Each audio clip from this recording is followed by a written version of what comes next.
स्वागत है सभी प्यारे बच्चों का मालवी एकेडमी के इस ऑनलाइन लर्निंग प्लेटफॉर्म पे। बीएचयू ने सीएचएस क्लास 9th और 11th के एंट्रेंस एग्जाम के लिए यहां पर अपने इंफॉर्मेशन बुलेटिन को रिलीज कर दिया है, जिसमें इन्होंने फॉर्म, एग्जाम की डेट, बाकी सभी जानकारी इन्होंने इस बुलेटिन में दिया है।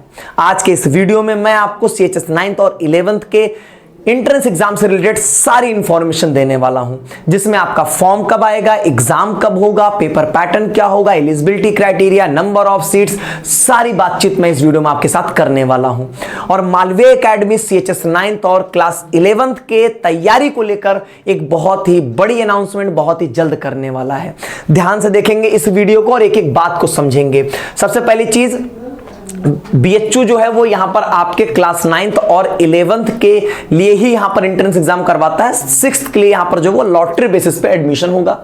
ये बुलेटिन कहां से मिलेगा? bhuonline.in। सब कुछ इंफॉर्मेशन इनकी जो होती है वो bhuonline.in पे ही अपलोड होती है। यहीं से आपको सारी बातचीत जो है वो देखने को सुनने को मिलेगी। यहां पर सबसे पहले चीज इन्होंने बताया कि जो फॉर्म है वो यहां पर आपका 20 फरवरी को आ जाएगा। फॉर्म यहां पर आप 20 मार्च तक भर सकेंगे। फॉर्म में कुछ गलती हो गई तो उसको आप करेक्शन कर सकते हैं 21 मार्च से 27 मार्च के बीच में। एडमिट कार्ड जो होगा वो यहां पर आपका 11 अप्रैल को आएगा। एग्जाम जो आपका होने वाला है वो 7 मई से 11 मई। जो क्लास 11th वाले बच्चे हैं उनका सबसे पहले शुरू होगा। आर्ट्स वालों का सबसे पहले 7 मई को, कॉमर्स वालों का 8 मई को, बायोलॉजी वालों का 9 मई को, मैथ्स वालों का 10 मई को और यहां पर क्लास 11th वाले बच्चों का 11 मई को यहां पर एग्जाम जो है वो होने जा रहा है। फिर इन्होंने बताया कि आंसर की जो होगा वो 19 मई को अपलोड करेंगे और यहां पर आप फिर जो है वो चैलेंज कर सकते हो। अगर कुछ आंसर की में कुछ गड़बड़ी होगी उसके लिए आप चैलेंज कर सकोगे। वो 21 और 22 मई को होगा। फाइनल आंसर की 25 मई को आएगा और उसके बाद रिजल्ट जो है वो जून के फर्स्ट वीक में 5 जून के आसपास जो है वो यहां पर आ जाएगा, क्योंकि जो डेट्स दी जाती है वो थोड़ा बहुत ऊपर नीचे हो जाता है यहां पे। फिर जो एडमिशन और काउंसलिंग प्रोसेस होगी वो जून के लास्ट वीक में 20 जून के बाद से शुरू करेंगे और जिसमें आपके जून के एंड तक, जुलाई के फर्स्ट वीक तक काउंसलिंग और एडमिशन प्रोसेस जो है ये कंप्लीट कर लेते हैं, ताकि क्लासेस आपके जुलाई से यहां पर शुरू हो सके। डेट्स में थोड़ा बहुत इधर उधर होता है, मतलब यूजुअली फॉर्म में और एग्जाम की डेट में नहीं होता है, लेकिन जो है वो काउंसलिंग की डेट्स में इधर उधर चीजें थोड़ी बहुत होती हैं यहां पे, ठीक है। लेकिन इन जनरल वे में जून के लास्ट वीक में हो जाएगा आपका। अब यहां पर अगर हम बात करें कि एलिजिबिलिटी रिक्वायरमेंट क्या है, जो हमारे 9th वाले प्यारे छोटे छोटे बच्चे होंगे जो 9th के लिए एंट्रेंस देना चाहेंगे, क्लास 8th आप यहां पर पास होने चाहिए। कोई परसेंटेज की रिक्वायरमेंट नहीं, एज की रिक्वायरमेंट है। 13 से 15 साल के बीच में आपकी एज होनी चाहिए। अगर मैं क्लास 11th वाले बच्चों को बोलूंगा तो उनकी मैक्सिमम एज 18 साल होनी चाहिए। एज कैसे कैलकुलेट करनी होगी? 31 मार्च 2025 तक आपकी एज मैक्सिमम 18 साल, 18 से ऊपर नहीं होना चाहिए। और ऐसे ही जो 9th वाले बच्चों के लिए आपकी एज 31 मार्च 2025 तक 13 से 15 साल के बीच में होनी चाहिए, ठीक है। 13 से कम ना हो, 15 से ज्यादा ना हो यहां पे, ठीक है। अगर 11th वाले बच्चों के लिए मैं बात करूं तो उनके लिए 10th में परसेंटेज की रिक्वायरमेंट भी होगी। अगर मैं बातचीत करूं यहां पर जो बच्चे यहां पर जो है वो मैथ्स और बायोलॉजी स्ट्रीम के लिए होंगे, उनका एग्रीगेट मतलब कुल मिला के आपका 10th में परसेंटेज 60 या उससे ऊपर होना चाहिए। वहीं अगर हम बातचीत करेंगे आपके पर्टिकुलरली मैथ्स और साइंस सब्जेक्ट में 50% से ऊपर होना चाहिए। एग्रीगेट 60 और मैथ्स और साइंस में 50 से ऊपर होना चाहिए। उससे कम होगा तो आप एलिजिबल नहीं हैं। दूसरी चीज यहां पे जो कॉमर्स वाले बच्चे हैं उनके लिए एग्रीगेट 55% की रिक्वायरमेंट है। आर्ट्स वाले बच्चों के लिए सिर्फ पास होना जरूरी है, कोई परसेंटेज की रिक्वायरमेंट नहीं है। इसके अलावा जो स्कूल एंट्रेंस टेस्ट, ये जो आपका एग्जाम होगा ना, जो एंट्रेंस एग्जाम, उस एंट्रेंस एग्जाम में 33% आपको पाना अनिवार्य है, नहीं तो आप एलिजिबल ही नहीं रह जाएंगे। मेरिट में वैसे भी 33% से ऊपर मान लो 35% आ गया तो 35% में सिलेक्शन तो नहीं होता है, लेकिन ये एलिजिबिलिटी क्राइटेरिया है आपकी कि 33% मार्क्स यहां पर आपके कम से कम होने चाहिए। स्कूल एंट्रेंस टेस्ट मतलब जो एंट्रेंस एग्जाम होगा, मान लीजिए आपका एग्जाम 100 नंबर का तो 100 में 33 चाहिए। वैसे तो पिछली बार 300 का हुआ था, इस बार इन्होंने कुछ मार्क्स का बताया नहीं है। क्वेश्चन 100 आएंगे लेकिन मार्क्स का इन्होंने कुछ नहीं बताया है। यूजुअली पिछली बार 300 का हुआ था तो 300 का 33% आपको एटलीस्ट सिक्योर करना होगा। लेकिन ये चीज SC ST और फिजिकली हैंडीकैप्ड बच्चों के लिए इसमें रिलैक्सेशन है। SC ST और फिजिकली हैंडीकैप्ड बच्चों को यहां पर जो है वो 25% में ही काम चल जाएगा।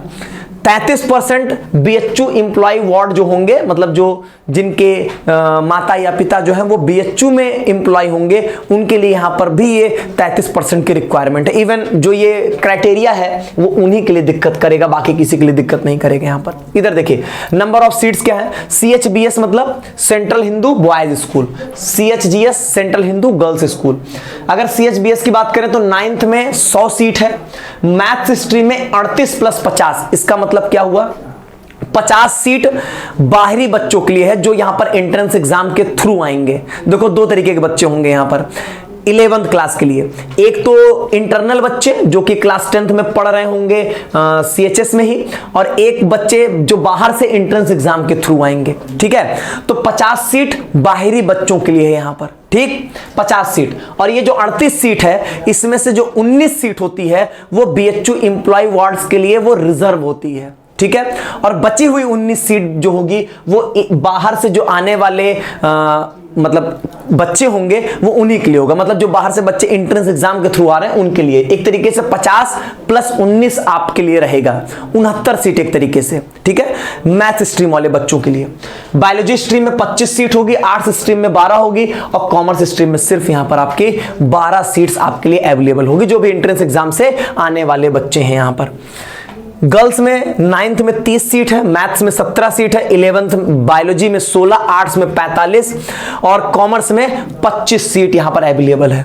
ठीक है, और फिर वही बात इन्होंने बोला जो मैंने आपको ऑलरेडी समझाया। हाँ, एक बात याद रखिएगा, क्लास 11th में कुछ सीट्स पेड सीट भी होती हैं। पेड सीट मतलब जो आपके पहले पेड सीट में एक्स्ट्रा फीस आपको पे करके आप एडमिशन पा सकोगे।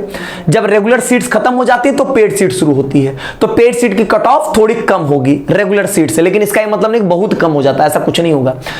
आपको पहली बात तो एक्स्ट्रा फीस लगेगी, और जो रेगुलर कट ऑफ होगी उससे थोड़ी सी कम यहां पे, क्योंकि जब वो सीट्स भर जाती हैं रेगुलर वाली तब पेड वाली सीट यहां पर आपकी ओपन होती है।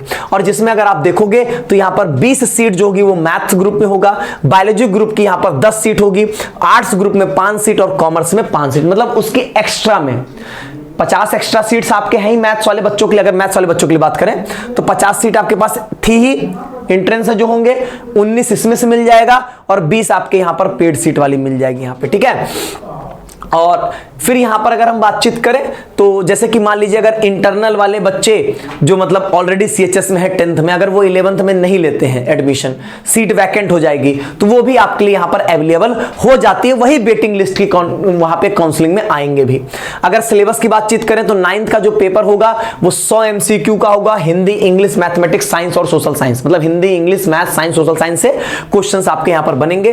क्लास 11th जो होगा वो भी यहां पर 100 क्वेश्चंस होंगे। मैथ्स वाले बच्चों के लिए जो पेपर होगा physics, chemistry, maths, GS, Hindi, English सब पूछा जाएगा। बायोलॉजी वालों के लिए फिजिक्स, केमिस्ट्री, बायोलॉजी, GS और यहां पर हिंदी, इंग्लिश। आर्ट्स वालों के लिए Hindi, English, history, geography, economics, political science, maths, general studies सब कुछ इनके लिए पूछा जाएगा यहां पर। कॉमर्स वाले बच्चों के लिए हिंदी, इंग्लिश, इकोनॉमिक्स, मैथमेटिक्स और जनरल स्टडीज से यहां पर पेपर बनेगा। फिर वही रिजर्वेशन पॉलिसीज, 15% SC के लिए, 7.5% ST वालों के लिए, 27% यहां पर OBC और 10% EWS जो जनरल यहां पर आपका रहता है। ठीक है, और इसके लिए यहां पर आपको जो होगा वो SC, ST, OBC, EWS इन सब कैटेगरी के जो भी बच्चे होंगे, अगर इस कैटेगरी के होंगे तो आपके पास उसका सर्टिफिकेट भी यहां पर होना चाहिए, ओरिजिनल भी और सेल्फ अटेस्टेड भी, दोनों यहां पर आपको काउंसलिंग एडमिशन के टाइम पे आपको प्रोड्यूस करना पड़ेगा। इस चीज का यहां पर ध्यान दीजिएगा यहां पे। ठीक है, और इन्होंने ये भी बता दिया कि किसके थ्रू यहां पर आप इसको बनवा सकते हो। ठीक है, अब यहां पर इसके बाद जो है इन्होंने ये सारी चीजें जो है वो बताया है कि जो आपके 5% सीट्स होती हैं, यहां पर जो 3% सीट्स हैं वो यहां पर जो वो दिव्यांग बच्चों के लिए होती हैं, जिनके डिसेबिलिटी जो होगी वो 40% या उससे ऊपर होगी यहां पर आपकी। ठीक है, चलो ये सारी बातचीत इन्होंने बताया, तो मेजर आपके इतने ही इंफॉर्मेशंस हैं। और फिर इसके बाद इन्होंने जिन जनरल वे में यहां पर बताया है, और ठीक है, इसके बाद इसमें कुछ ऐसी विशेष बातें नहीं है जो कि कुछ भी काउंसलिंग और इसकी इंफॉर्मेशन, तो काउंसलिंग एंड ऑल तो बाद की चीजें हैं, आगे की बातचीत है। फिर वो सारी बातें आपको सेपरेटली समझाई जाएंगी, बताई जाएंगी, और जो भी इसमें इंपॉर्टेंट इंफॉर्मेशंस हैं वो मैंने आपको इन जनरल वे में बता दिया। बाकी जो आपको जो जिन पॉइंट्स पे दिक्कत लगेगी, हम अपनी तरफ से भी आपको यहां पर वीडियोस के थ्रू सब समझा देंगे, ठीक है? तो परेशान नहीं होना है।